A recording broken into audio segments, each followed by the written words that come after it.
So, tuloy natin yung topic natin. Sagutan natin to. Yung problema natin dito is paano natin i-add tong dalawang proper fraction since magkaiba po ang kanilang denominator. So, ano pong gagawin natin? Ang ating pag-solve, dalawang paraan para i-solve tong problem na to. Yung by the book at yung bago na ituturo ko mamaya. So, tuturo ko yung luma. So, luma is kukunin muna natin kung yung ano yung LCD nito. Least common denominator. So, mauna tayo sa 5. Kukunin muna natin kung ano yung mga factors ng 5. Factors, ibig sabihin, kunwari yung 5. Ang susunod sa 5, mag plus 5 lang tayo. 10, 15, 20, and so on. So, sa factors ng 3 naman is 3, 6, 9, 12, 15, 18. So, ang kunin natin is least common denominator. So, yung pinaka mababa. So, ang ibig sabihin noon is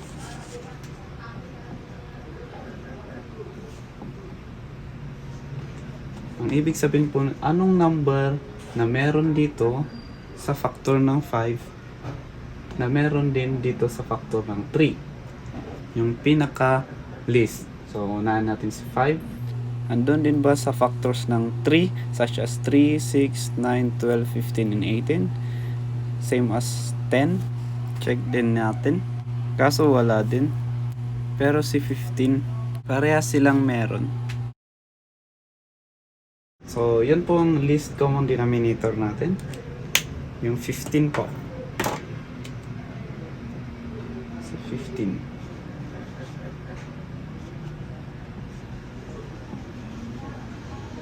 So, ang gagawin po natin dyan is mag-divide tayo and then times. So, sundan nyo lang to. 15 divided by 5.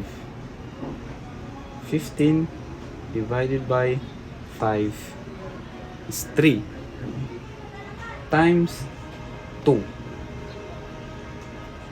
is 6. So 6. Ulitin ko. 15 divided by 5, 3, di ba? 3 and then times 2 is 6. So 6. Dito naman tayo sa kabila. 15 divided by 3 is 5, diba? 15 divided by 3 is 5.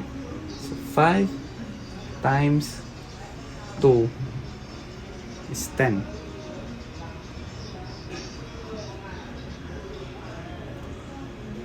10.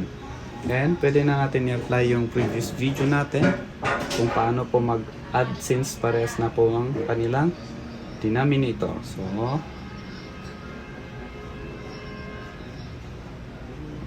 6 plus 10, 16. Copy the denominator. So, 15. So, ito na po ang ating sagot. So, 16 over 15. That's, ang tawag po natin dito ay improper fraction kasi mas mataas yung nasa numerator. So, ituturo ko yung second method.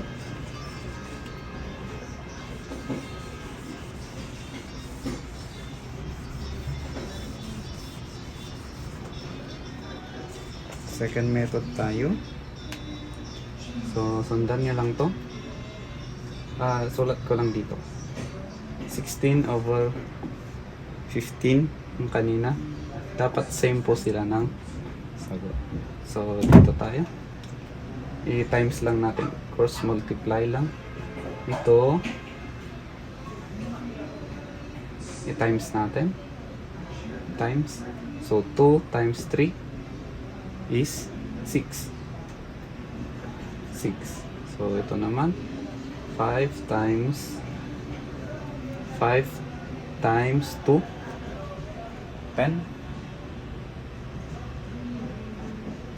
10. And then, ito, 5 times 3 times naman to is 15. So, urahin ko lang ko.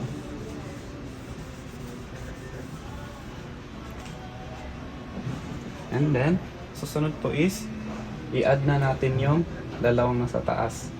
Since addition yun, i-add natin.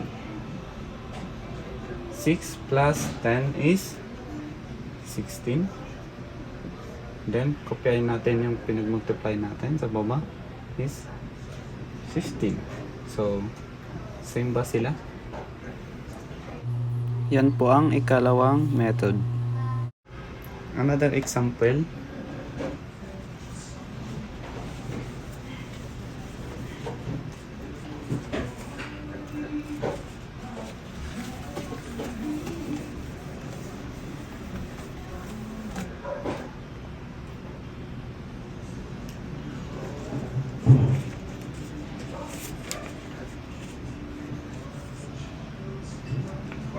Three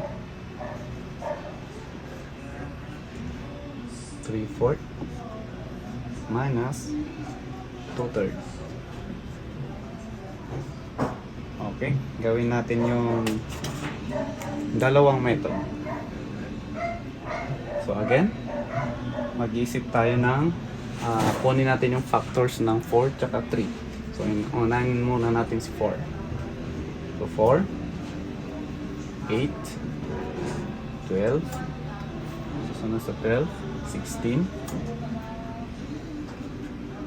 and then si 3 naman, 3, 6, 9, 12. So, anong number na meron dito sa taas na meron din dito sa baba? So, ito si 12. Yan. So, si 12 po tayo. 12. So, magdi-divide lang tayo and then multiplication. So, next step is 12 divided by 4 is 3. 3 times 3, 9. Again, 12 divided by 4 is 3 times 3 is 9. So, dito naman sa kabila, 12 divided by 3 is 4 times 2 is 8. 8. Ulitin ko, 12 divided by 3 is 4 times 2 is 8.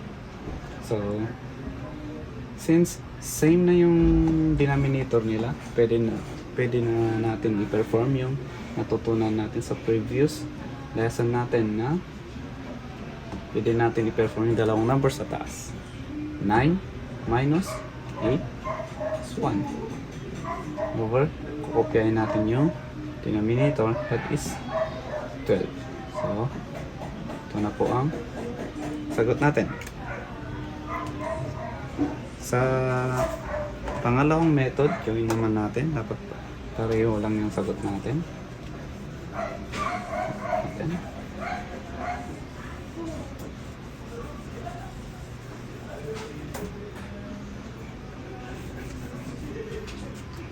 So, ulit, gawin lang natin yung ginawa natin kanina. Ito, multiply natin.